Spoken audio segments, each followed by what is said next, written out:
Imagine that you are standing at Observation Post 4 in Pardal, France, at 06:15 hours in late August 1944.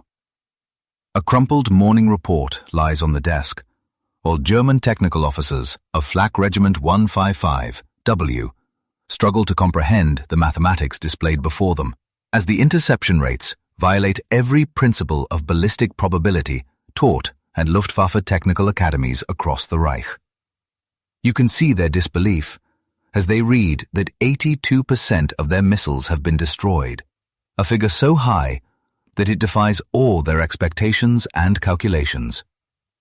Through their field telescopes, these observers have witnessed a phenomenon that contradicts everything their intelligence services had assured them about Allied anti-aircraft capabilities.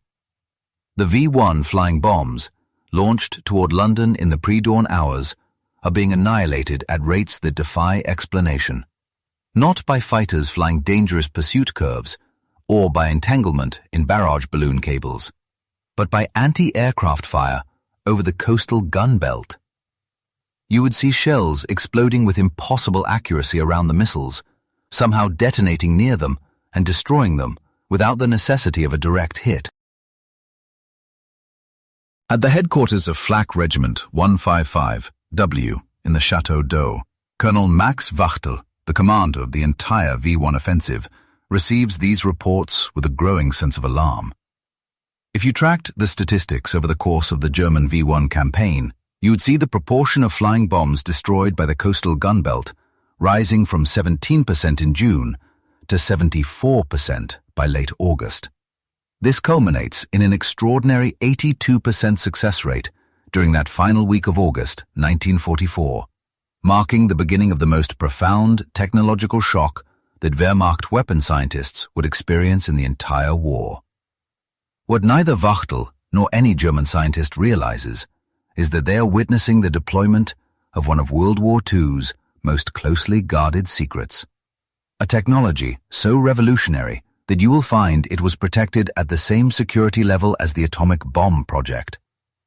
The proximity fuse, or VT, variable time fuse as the Allies coded it, is systematically destroying Hitler's terror weapon with a precision that German physics claimed should not exist.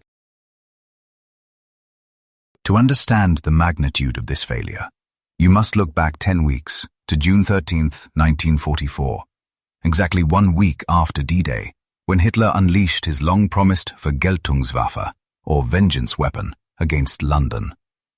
At 4:25 hours on that morning, the first V-1 fell on Grove Road in Bow, destroying a railway bridge and nearby homes, killing 6 people, injuring 30, and leaving 200 homeless. You are looking at a weapon that represented years of German development. A pilotless aircraft, powered by an Argus AS-109-014 pulse jet engine, carrying 850 kilograms of amatol explosive at 640 kilometers per hour. It was the world's first operational cruise missile, and the German High Command believed it would bring Britain to its knees.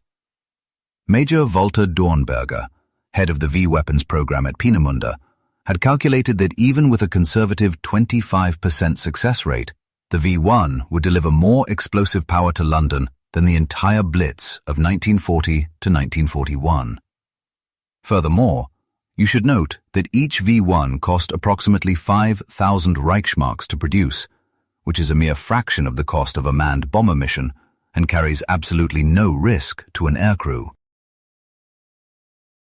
At the Peenemünde Army Research Center, German scientists had every reason for confidence, having developed advanced rocket technology and operational jet aircraft before fielding this first cruise missile.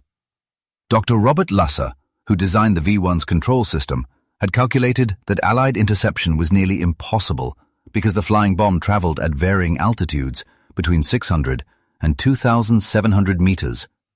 British fighters would need speeds exceeding 650 kilometers per hour to intercept, and to destroy it, they had to close within 200 meters, risking their own destruction from the explosion. As for anti-aircraft fire, you can see why they were dismissive. The probability of a direct hit on such a small, fast target was calculated at less than 1 in 10,000 shells fired. This wasn't propaganda, but sound ballistic science, as conventional time-fused shells required accurate prediction, precise calculation, manual fuse setting, and perfect timing. With the speed of the V1, gunners had perhaps 30 seconds from detection to engagement, a limitation that Max Wachtel knew intimately from his experience on both sides of anti-aircraft warfare. During the campaign, you will find that the Germans launched 9,521 V1 missiles from ground sites against England, with thousands more against other targets, bringing the total to approximately 25,000 V1s deployed throughout the war. However, within days of the first launches, troubling reports reached German intelligence, indicating that British anti-aircraft defenses were adapting with suspicious speed. By late June, the interception rate climbed from 10% to 24%, which was higher than predicted, but still explainable.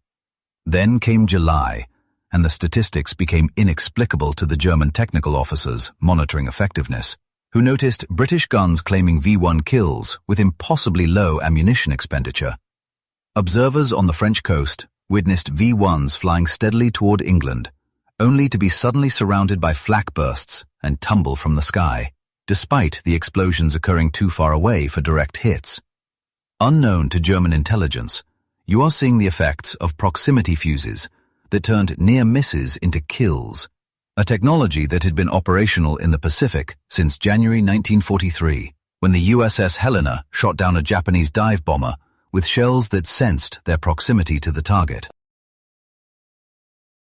The German intelligence failure was comprehensive, as the Oslo report of November 1939 had mentioned proximity fuse research. But German scientists had dismissed it as disinformation. Germany had attempted to develop similar technology, researching over 30 different designs, but none achieved operational status. German engineers had concluded that proximity fuses were impossible due to the insurmountable technical challenges: miniaturizing radio transmitter receivers for artillery shells, making vacuum tubes survive 20,000 G-forces, and creating batteries that could activate after years of storage. Yet by August 1944, you can see the scale of the Allied industrial triumph, as American factories were producing 40,000 VT fuses daily. During the final week of August 1944, the proximity fuse achieved its maximum effectiveness, just as the British reorganized their entire anti-aircraft defense system. The defensive strategy relied on batteries equipped with the American SCR-584 radar for automated tracking. But the decisive factor was the ammunition. Shells fitted with variable time fuses specifically modified to counter the V1 threat.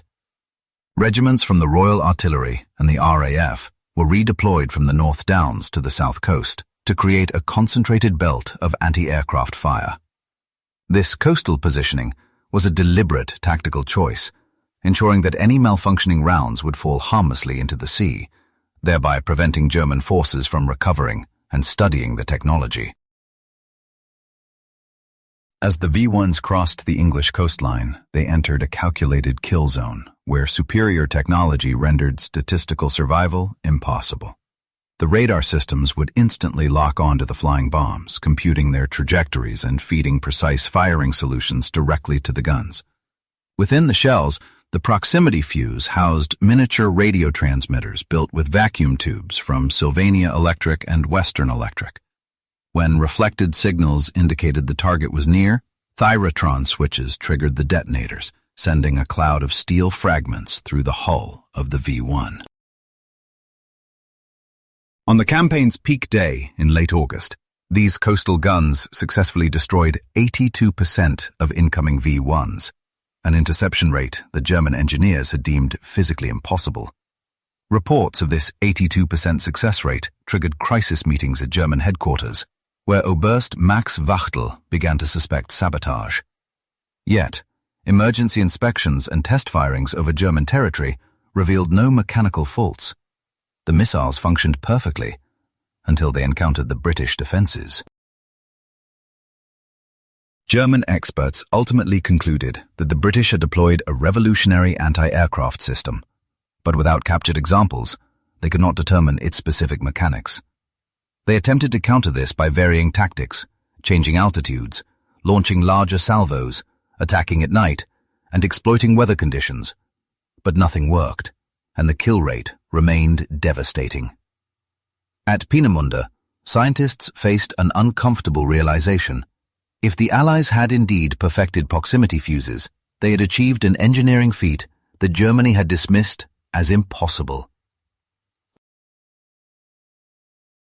The security surrounding the proximity fuse program was nearly impenetrable, with production compartmentalized across 110 different factories, so that workers knew only their specific tasks.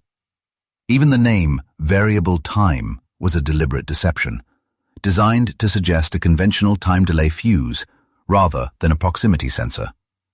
By 1944, the immense capacity of the American electronics industry had been fully dedicated to fuse production, resulting in 22 million units manufactured by the war's end at a cost exceeding $1 billion.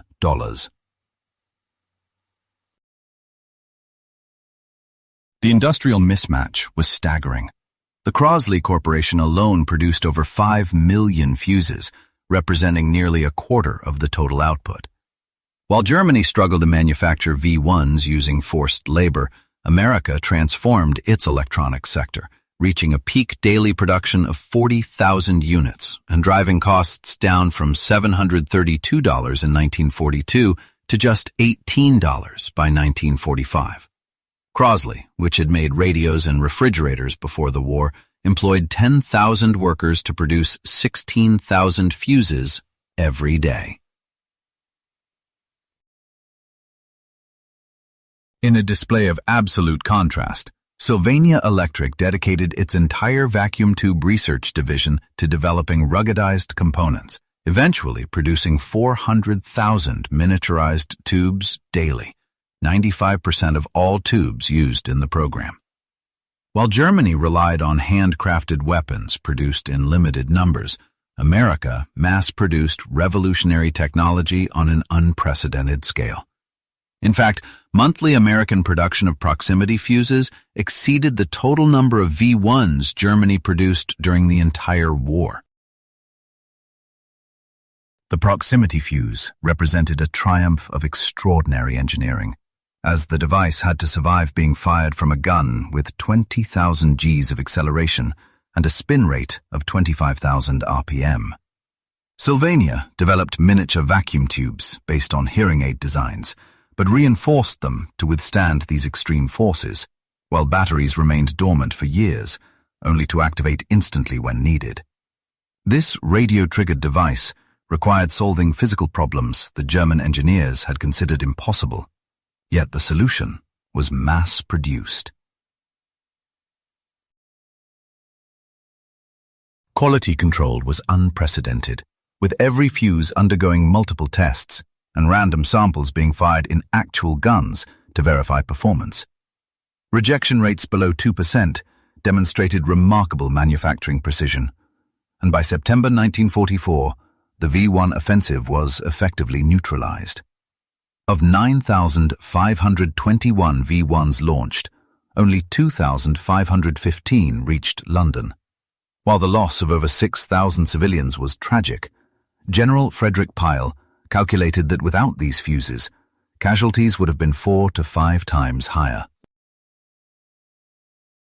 The proximity fuse saved London from total devastation, forcing Germany to shift to night launches and the V2 rocket.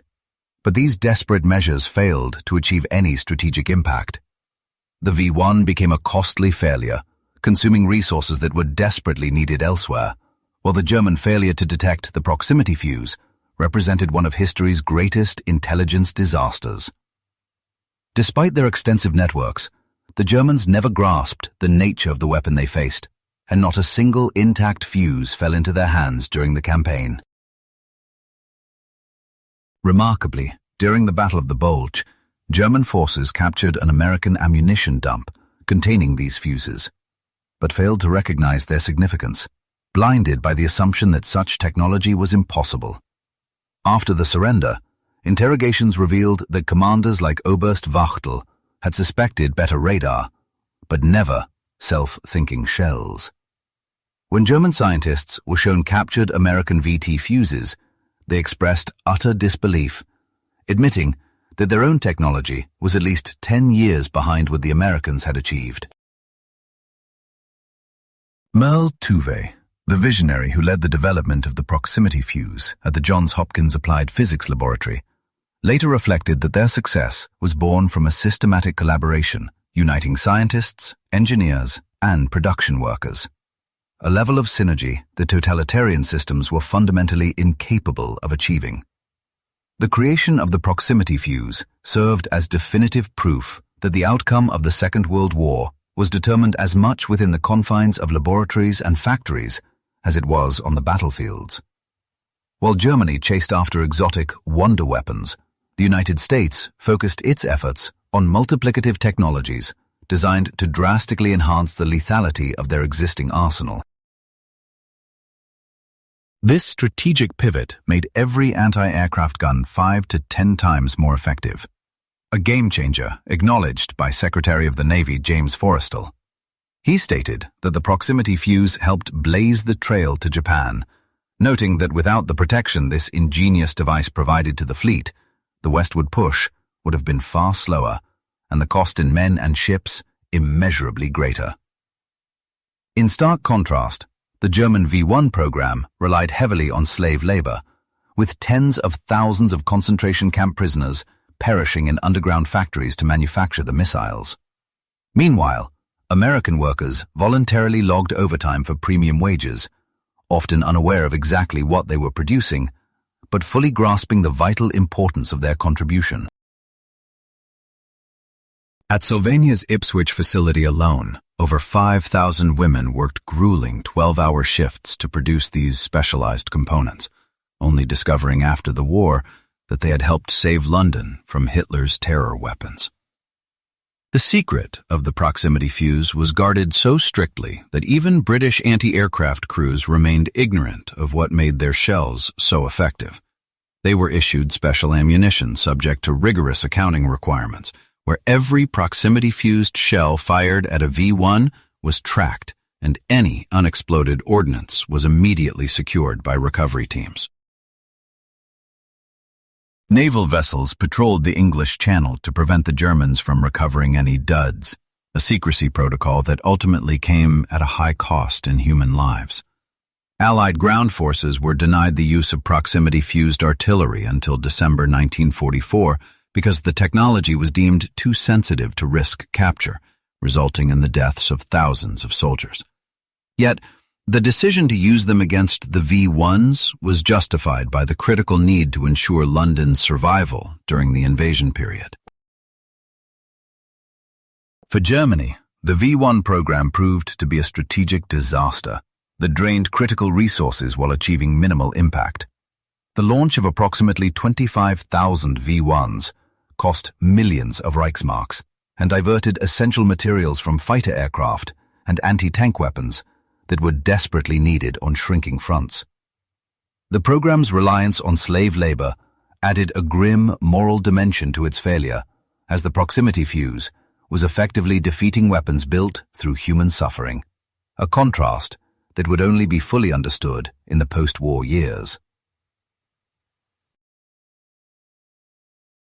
The proximity fuse represented a fundamental transformation in warfare, demonstrating that victory could be achieved through engineering prowess and industrial production, rather than individual weapon superiority. It proved that modern conflict had become a contest of industrial systems, not just military forces. Before it saved ships in the Pacific Fleet and enabled the defeat of Japan, the proximity fuse rescued London, leaving German observers baffled as they watched their V1s tumble from the sky, defeated by a technology that was inconceivable within their scientific framework.